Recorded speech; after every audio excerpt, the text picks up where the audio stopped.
Okay, I'm gonna speed run this talk. It's mostly to show you some pretty visuals and kind of set the mood because I guess I'm not that deep these days, so people ask me to give the high level talks every time. So why are we all here? We're all here because we love anonymity, right? Yay, everyone raise their hands. Um, so I think what this talk is basically about is it's kind of saying that anonymity and privacy, these are not just like features on products. They're not something you should think about just to check a box or put privacy on your splash page. Vanessa, the internet is too unstable to stream, so I don't know. Well, I think we'll just do it later. But anyway, um, so yes, so it's privacy is not just a feature to add to your product. It's something to consider holistically. Consider how your product also impacts the world and your users and interacts with other products, and kind of include in the ground up design of your product. So pretty common like trope with privacy is you just encrypt things. This is not only a common trope, it's like in some ways the state of the art. If you look at private messaging, a lot of these protocols encrypt the contents of your message, but they reveal your metadata often to a single central server. My favorite troll is saying Signal is a government backdoor because it took chat protocols from this like kind of federated mesh or this fragmented ecosystem to a single place where everyone who needs secure chat goes that leaks your contact graph, your phone number, attachment sizes, message timings, IPs, and many other kind of aspects of your communication. So encryption is good for hiding things, but metadata can still be very dangerous. Cue the Michael Hayden quote: "We kill people based off metadata alone," that I used to use on every undergrad project. Um, Onion routing is better than nothing, but it's not good enough.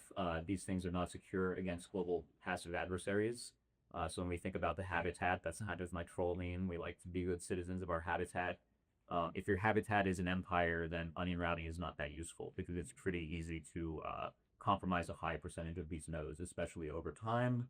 And also, it doesn't try to be secure against global passive adversaries.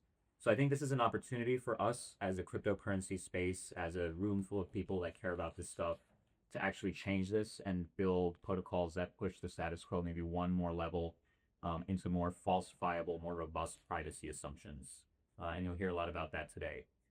So one pet protocol that we started with and we kind of have drifted back and forth away from was DC nets. I think DC nets are academically interesting because they don't trust a path. They're a global property of the system that your privacy will hold as long as one participant is kind of honest and non-colluding. So I call this privacy without assumptions because this is kind of the minimum viable assumption for privacy, information hiding, mixing, anonymous broadcasts, whatever you want to call it. If everyone is colluding against you, then obviously you have no privacy because they'll know when you're speaking.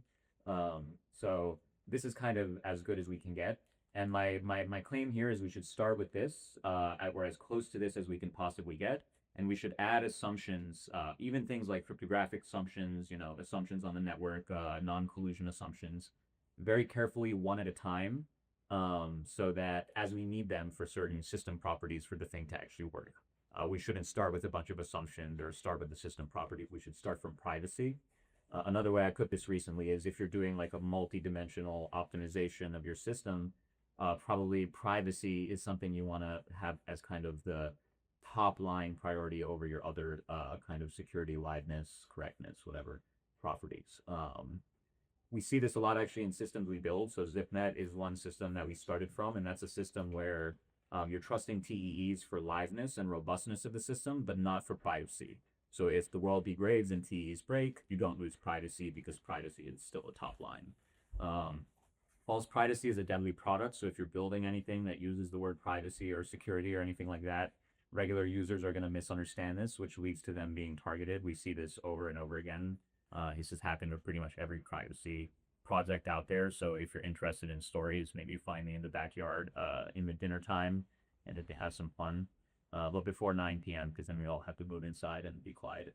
So yeah, let's start with zero assumptions. I think this is a great opportunity to rethink privacy for agentic applications for crypto from the ground up. We have a lot of things, a lot of food for thought for you if you're building on privacy. This was slides I generated for an Ethereum thing, but I think they're still relevant. We want to put the whole Ethereum protocol underground, so there's a lot of effort on kind of state access and chain privacy. Those things are great. We also want IP level privacy. We also want consensus level privacy. So when a block is built, people can't necessarily tell which node in the network contributed to which action that led to the block being instructed, that led to the block being validated, that led to the signatures being aggregated. That's a much better, it's a more robust game theory for people to kind of speak their minds. So yeah, we can also use this for agents. So anytime an agent that's private needs to interact with an outside world, whether it's on premises or in a TEE, anything it does outside its boundaries is not private. So if you ask it to find you a doctor and then it Googles doctors near 177 Bryant Street, Palo Alto, California, specialized in specific medical condition, Google already knows what you asked your agent. It doesn't actually matter. The agent is private. Same if you pull GitHub repos or do research with complex queries or anything like that. There are a lot of intermediaries, parties, data brokers that'll get your agent's traces. So this provides some infrastructure to kind of mix that information. Okay, that's the end of my talk. I will say a few more things. We actually want everyone in this room to do some subset of things for us to help make this real. So I think any product or thing, system, whatever, it starts as a kind of dream, then you have to catalyze it. I think this is the right moment with the right people to kind of be the early wave of building this, making it real, building apps on top of it, deploying it, etc. We would love to talk to you about that at Flashbots, so please find us and do that. So there's a few things you can do today. If you go to net.flashbots.net in your browser, you'll get to this kind of landing page for the project. One thing you can do is read the paper draft. That's the first thing you should do. That's why it's so big. It's yellow because it's a draft, so I didn't want to upset Mark for people to think it is done. So I will restate now for the transcript. This is a draft paper. There's a few things missing, but it's fairly complete. I probably shouldn't say that part, but read the draft. Kind of what we're building is a suite of protocols also. So Pentier is what we believe is the best trade-off point today for crypto for anonymous broadcasts. We are also exploring other protocols. If you have creative protocols, please contribute them. There's a web demo here. So here, I would like you all to use this as a side chat for the next talk. So that robot outside will beep when you send a message. I want the speakers to be annoyed by how often the robot is beeping. Because HSBC kind of disappointed me in this. So here you have a T9 UI. If you click in here, it'll bring up your touch keyboard on your phone, so you don't actually have to use this. There's also two links here for you to see. One is learn more. This will give you a visualization of like what the protocol is actually doing, how the mixing is working, what's happening on the back end. So check that out to kind of enhance the paper. Then there's this Telegram chat. So many of you are already in this. This is where we're going to coordinate future updates, papers, code. You can just shitpost about privacy. It's kind of the privacy hub for this particular effort. Thank you, everyone. Keep it coming. So yes, what else would we like you to do? Oh, there's one more thing. So this is very important. Oh, this splash page is about to be updated. So please note some of the text on here may still be inaccurate. So just give me like 10 minutes to do that after the talk. And Mateusz as well to help me do that. But you can also, one last thing you can do, which is very important, is you can join this, which is AOL Instant Messenger based network. So what is this? This is a kind of proxy between a local AOL Instant Messenger server you can run yourself as well, called Open Oscar server, and the Anonymity network we're running. So this will basically mix among all of the Open Oscar instances and be a kind of shared backend channel for privacy. Each of these things also has a local PKI, so it's a kind of weird trust model. Like this person running your Oscar server can see your messages, they have keys. We're going to create a Pigeon plugin soon to fix that, but for now, that's how it is. But the servers kind of get mixed between them. There's also group chats, which are kind of fun.